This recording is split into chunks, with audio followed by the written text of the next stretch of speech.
اللہ تعالیٰ نے آپ لوگوں کو حکم دیا ہی نہیں کہ آپ روزہ رکھیں. اللہ تعالیٰ نے حکم کس کو دیا ہے؟ مومنوں کو. اور یہ ہے مومن جو یہ برابر میں کھڑا ہے نا, یہ مومن ہے. اس کو کہا تھا بیٹا تم روزے رکھنا, اس کو نہیں کہا تھا. اس کو کہا ہی نہیں قرآن میں. یا ایھا الذین آمنو, اے وہ لوگو جو ایمان والے ہو گئے ہو, جو صاحب ایمان ہو. صاحب ایمان کون ہے؟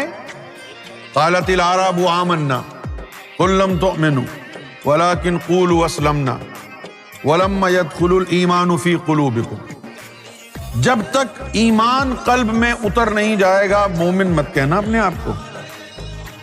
زبانی کلمہ ہر کوئی پڑھدا, پر دل دا پڑھدا کوئی ہو. ٹھیک ہے, زبان سے کہہ بھی دیا لا الہ تو کیا حاصل, دل و نگاہ مسلمان نہیں تو کچھ بھی نہیں.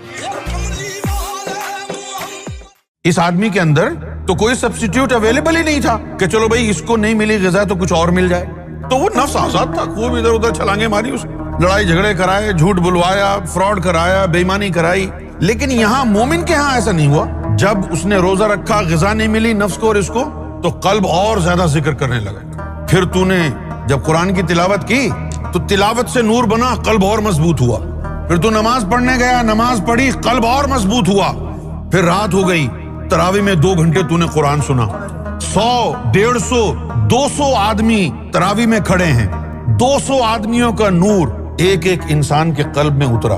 جب تو مومن تھا تو نور کی بارات آ گئی, نور کی کثرت ہو گئی, اور قلب سے نور کی برسات لطیفہ نفس کے اوپر پورے 1 مہینے کے لیے جاری رہی, اور تو صاحب تقوی ہو گیا. اس لیے مومنوں پر اللہ تعالیٰ نے فرض کیا, اللہ کو معلوم ہے.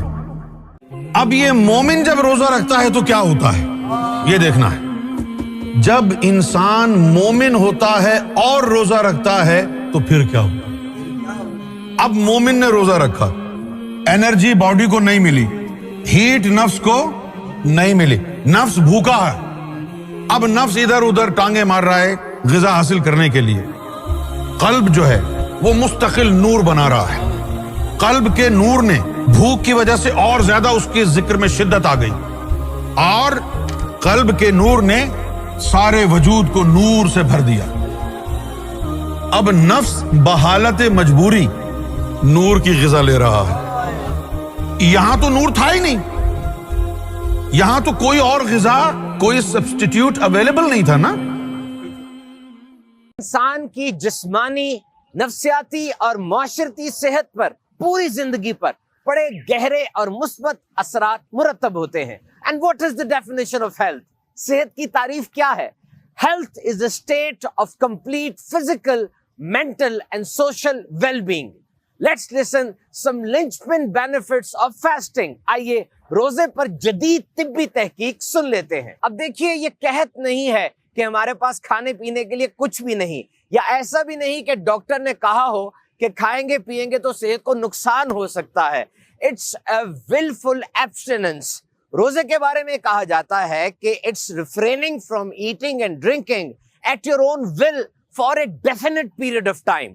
آپ نے اپنی مرضی سے کھانا پینا چھوڑ دیا ایک خاص مدت کے لیے. Now let's hear some linchpin benefits of fasting. آئیے جدید طبی تحقیق کی روشنی میں ہم روزہ رکھنے کے کچھ فوائد سن لیتے ہیں. فرسٹ فیز, سب سے پہلے جو آخری کھانا آپ نے کھایا ہوگا یقیناً سحری کا ہوگا, انسانی جسم اس سے طاقت, توانائی, انرجی حاصل کرے گا, اور اس کے بعد سیکنڈ فیز آئے گا, یعنی 6 سے 7 گھنٹے کے بعد انسان کے جسم میں لیور اور پٹھوں میں جو گلوکوز سٹور ہے جسم ان سے انرجی حاصل کرے گا. اور تھرڈ فیز میں یعنی تیسرے مرحلے پر جو ایکیومولیٹڈ فیٹس ہیں یعنی زائد چربی ہے وہ گھلنا شروع ہوتی ہے اور انسان کی صحت کے لیے فائدہ مند ہو جاتی ہے. اور اس کا ایک فائدہ ڈیٹاکسیفیکیشن ہے, یعنی خون سے اور جسم سے گندے اور فاضل مادوں کا اخراج ہے.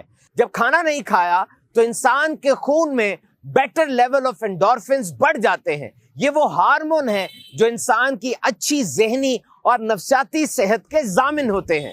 ریمیٹائڈ آرتھرائٹس یعنی جوڑوں کی سوجن اور پینکریٹائٹس یعنی لبلبے کی سوجن میں روزے کے دوران بہت فائدہ ہوتا ہے. بہرحال یاد رکھیے ہر بیماری کی صورت میں مستند ڈاکٹر سے ضرور رجوع کریں. Under proper medical supervision, fasting has proven to be a simplest and surest way to shell out excessive fats with minimal